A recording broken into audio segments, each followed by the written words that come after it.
Diversity, equity, and inclusion. This has been a hot topic in the gaming space for the last few years, and even more so recently. Every time a new game trailer releases that has a lead that's either not white or a female, the chat is typically flooded with terms such as DEI and woke. I've seen this argument come up with every single new game recently. And to be honest, I don't feel like I stand on either side. And I feel like most players are somewhere in the middle. So is there a gray area? Is there somewhere in between? For the sake of transparency, I will not be talking about game developers, as I know nothing when it comes to making games, and I know nothing about working for these companies that make games, and I think 90% of us don't. So in this video, I'd rather talk about the characters in these games. I'd like to talk about the future and the history of video games, the impact of DEI in those games,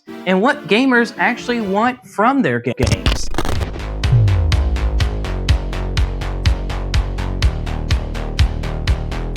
If we look at the history of video games, we'll see representation all the way back in the 80s. Miss Pac-Man came out in 1982, and that was one of the very first playable female characters. Final Fantasy VII had Barrett Wallace, one of the first main black characters in an RPG. Street Fighter II came out in 1991, and that had one of the very first playable female fighting game characters. Let's be honest with ourselves here.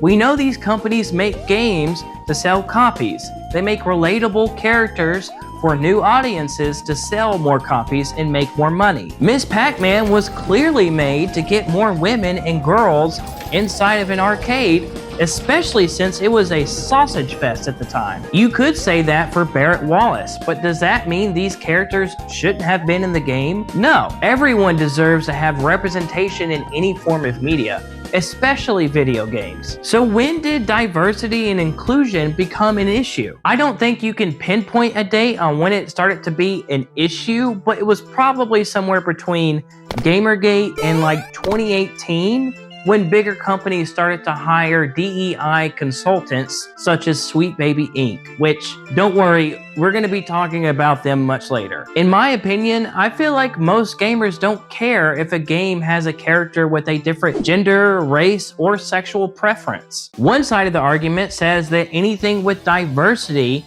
is only being made and pushed for an agenda. On the other side, you have people that are defending games even when they're terrible because they have diversity. Yeah, shut up, shill. The defining factors of a game are its writing and gameplay. A character can be black, white, non-binary, gay, straight, bisexual, it doesn't matter. As long as the writing is good and the gameplay is good, then that's the only thing that matters. There's several games that leaned too far on one side or the other side. Dragon Age Veilguard is a good example of a game where it probably leaned too far on one side. One of this game's main failures was its writing.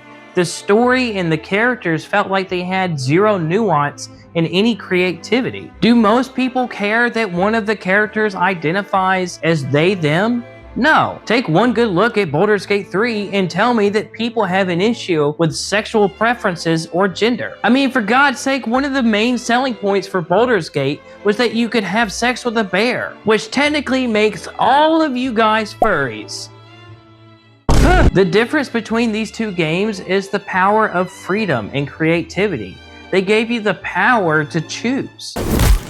Not that playing a character that identifies as they, them is a bad thing, but when the dialogue options basically lead to the same result, it doesn't really feel like an RPG. Now, there's been plenty of videos that talked about Veilguard, so I'll let you guys watch those after this video. Don't click away. But to summarize what people are saying about Veilguard is that the game just felt boring. They didn't feel that the decisions they made mattered, and the characters didn't feel relatable. Baldur's Gate 3, on the other hand, had an entire cast of characters that felt different and diverse with variety, and they were extremely relatable, which goes to show that you can make a game with diversity and inclusion without it feeling empty or shoehorned in. Another game on the chopping block recently has been Assassin's Creed Shadows, and this game hasn't even released yet. So that was a fucking lie. This game takes place in the feudal era of Japan, with two main characters, one being a Japanese ninja woman known as Naoe, and then there's the black samurai known as Yasuke. Can you guess which one became the problem to the internet?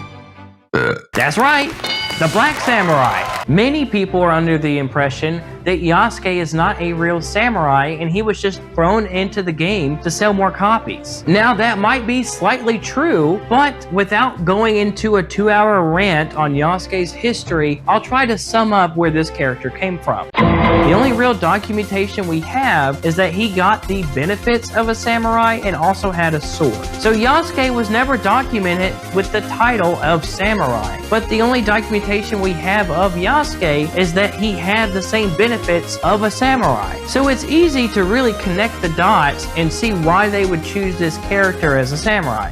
Objection!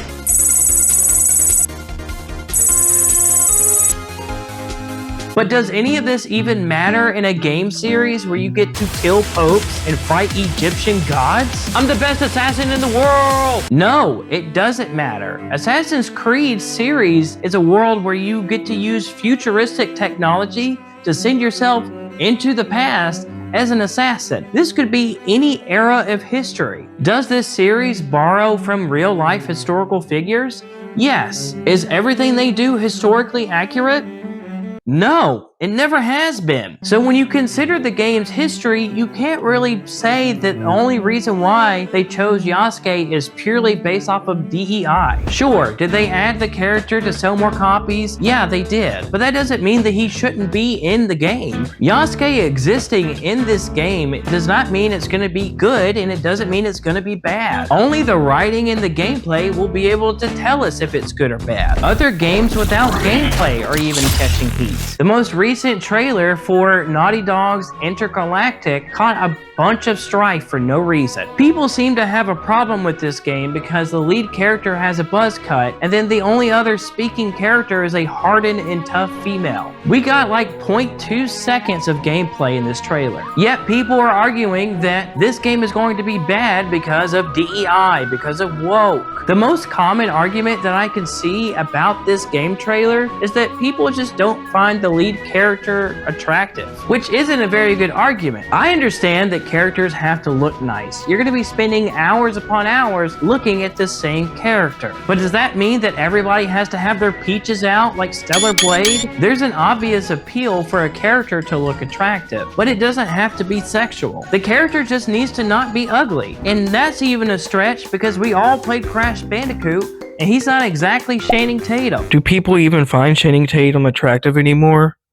God, I'm old. I've even seen people complain about Ghost of Yotei because the main character is a woman. Jin Sakai's story is completely over. He's got nothing left to do. There's even strong female samurais in the first game. I swear, a lot of the people that complain about these games don't even play them. Witcher 4 just had an announcement for their new installment. The main character is a female lead known as Ciri. You'll go online and you'll see people say that Ciri can't be a Witcher because women can't be Witchers. Well, if you look behind me, there is a creator known as Neon Knight who breaks down beautifully, might I add, a very good description and explanation on why Ciri being a Witcher is canonically accurate to the books and the games. So again, people are just labeling things woke and DEI without even playing the game, doing research on the lore, or anything. So why are people so willing to cry wolf over these games? Well, over the last few years, there's been a lot of changes to games just purely for selling copies. I think a large portion of the people that cry DEI and woke on these games are just people that have been burned by terrible games. The Last of Us 2 came out, and that got some very mixed reviews. Spoiler warning for Last of Us 2, if you haven't played it, skip ahead. The main character from the first game was killed and spit on, literally, and then the other character was made a lesbian. So you spend the entire game with the main character learning about her relationships with another girl, and the main character that you knew from the first one is just dead and gone. So this is just another game where they changed the story to kill off a character people people had already built a relationship with to change the narrative and flip it on its head. But the problem was that the other main character was supposed to be the cure. And if she's going to be with another woman, that means she can't have any babies and she's not going to cure the world. Even though the game is supposed to be very good, that decision stuck with a lot of people. These are a few games where DEI is implemented and the story and characters ended up being a little bit of a mess. So when these changes happen to people's favorite characters or favorite games, they tend to associate these changes with DEI in a negative way. That's not to say that diversity and inclusion shouldn't be in these games, that's just what these players tend to associate with it now. So overall, what do gamers actually want from their games?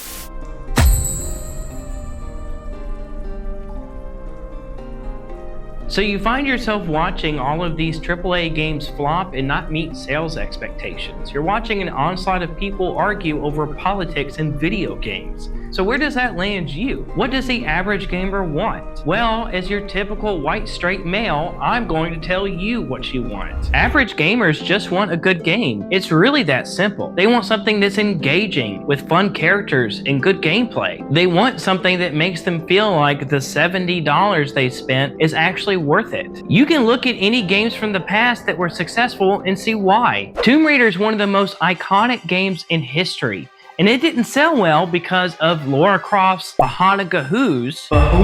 It sold well because the story was interesting, the characters were unique, and the game was fun. Again, we can go back to Baldur's Gate 3 and see that it checks all of those boxes. So do people want games just because of a character's race, gender identity, or sexual preference? No, they want a game because it's compelling and it's fun, and sometimes it's relatable. You can look at games that don't even have relatable characters or barely characters at all and see that gamers love the game because it's good. Astrobot just won Game of the Year and the character's literally one little robot. You can't tell me anybody relates to this little robot. We take a look at Balatro. It got a lot of awards. It didn't win Game of the Year. It was nominated, but this game doesn't even have but like one character. These games prove that you can have a game with zero relatable characters as long as the gameplay is fun and the mechanics are good. On the other hand, you have games like Kingdom Come Deliverance 2, which sold 2 million copies within its first 2 weeks and hit a peak of 250,000 on Steam. The main character, Henry, in this game seems to be a pretty relatable guy for a lot of people. But you know what else is in the game? Spoiler warnings. If you don't want to see any spoilers for Kingdom Come Deliverance 2, skip to this timestamp. Well, let's just say you can play with more than one kind of sword. Ha! Gay! But even so, this game is praised for 90% of players. This game is what people thought Avowed would be, an RPG where your decisions have consequences. Players just want a game that they can sink their teeth into. They want a game that has layers and doesn't feel shoehorned or empty like Veilguard. They want a game like Astrobot. They want a game like Kingdom Come and Baldur's Gate. They don't care if the main character is anything or anyone. They just want the game to be good. So does DEI even make games good? Does it even make them bad?